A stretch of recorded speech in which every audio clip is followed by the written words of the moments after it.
You walk into these conversations thinking it's just a conflict between two people.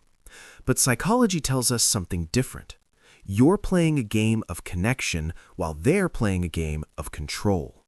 The moment you realize this, your entire strategy changes, from seeking understanding to protecting your reality. The biological trap. Most people think that dealing with a toxic person is just a test of patience. Stay calm, don't react, just breathe, they say.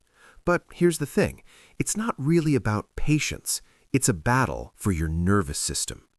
When someone gaslights you, insults you, or tries to manipulate you, your brain reacts almost instantly. This is called an amygdala hijack. Stress hormones like cortisol and adrenaline surge, your heart races, your chest tightens, your stomach feels heavy. It's that nauseous, panicky feeling you've experienced when someone pushes all the wrong buttons. And toxic people, they thrive on this.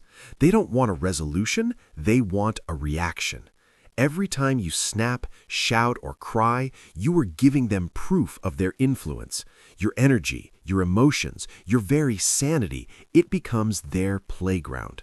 But once you understand that the real battle isn't with them, it's with your own nervous system, everything changes. Now, you can start to protect yourself. You can stop being a victim of their drama and become a master of your defense. 1. The gray rock method. Emotional starvation. The first defense is something called the gray rock method. Imagine this. You are a plain, dull rock on the ground. Nothing interesting about you. No colors, no spark, just gray. That is exactly what you want to become to a toxic person. Here's why. Our brains have a reward system.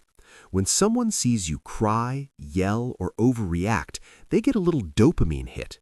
It feels rewarding for them. The gray rock method works by starving them of that reward.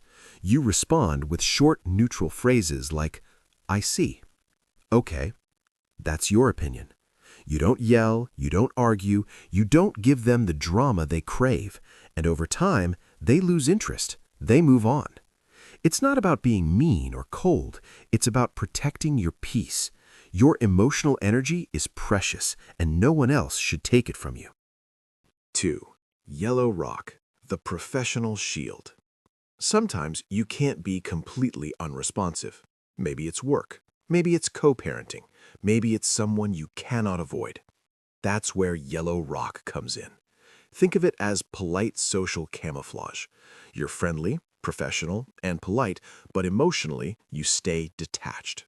You smile, you nod, you answer questions, but you never give them personal information that can be used against you. You share facts, not feelings. For example, if a colleague sends a passive-aggressive email, you might reply, "Thank you for the update. I'll proceed accordingly." Short, neutral, polite. No drama. No energy wasted. Yellow rock is like building a glass wall around yourself. They can see you, they can speak to you, but they cannot reach your inner peace. 3. Breaking the JADE cycle. One of the biggest mistakes we make is falling into the JADE trap. JADE stands for justify, argue, defend, explain. It's human nature. We want to prove we're right. We want them to understand. But here's the harsh truth. When you jade, you are giving a toxic person a map of your vulnerabilities. Psychology shows that high-conflict personalities often have a hardware issue in their empathy center. You cannot fix a hardware problem with software. So stop explaining, stop justifying, stop defending. A clear, firm no is enough. No excuses, no arguments, no emotional energy wasted. For example, if someone tries to manipulate you, you cannot agree with that. No. Simple, direct, unshakable. When you stop jading, you stop being their playground. You become a solid, immovable presence. 4. BIFF, the communication protocol. In today's world, many toxic interactions happen over texts or emails. That's where BIFF comes in.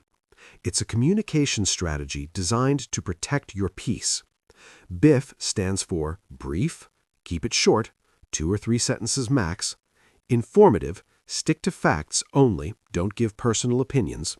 Friendly, keep the tone neutral and pleasant. Firm, end the conversation clearly, no back and forth. For example, if someone texts something manipulative, "I have received your message. I'll take the necessary steps and update you accordingly."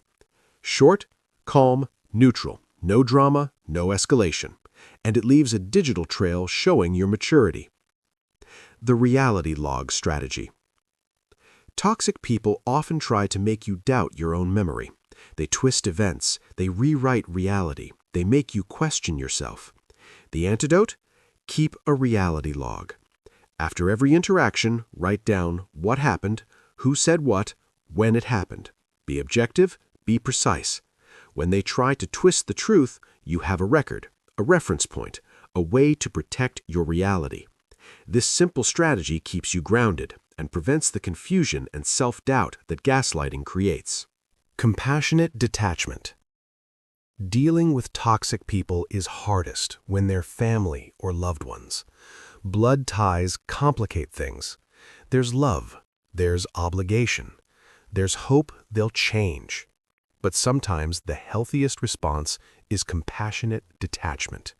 You care without letting their brokenness break you. You acknowledge their pain, but you stop trying to fix them at your expense. As the saying goes, you cannot set yourself on fire to keep others warm.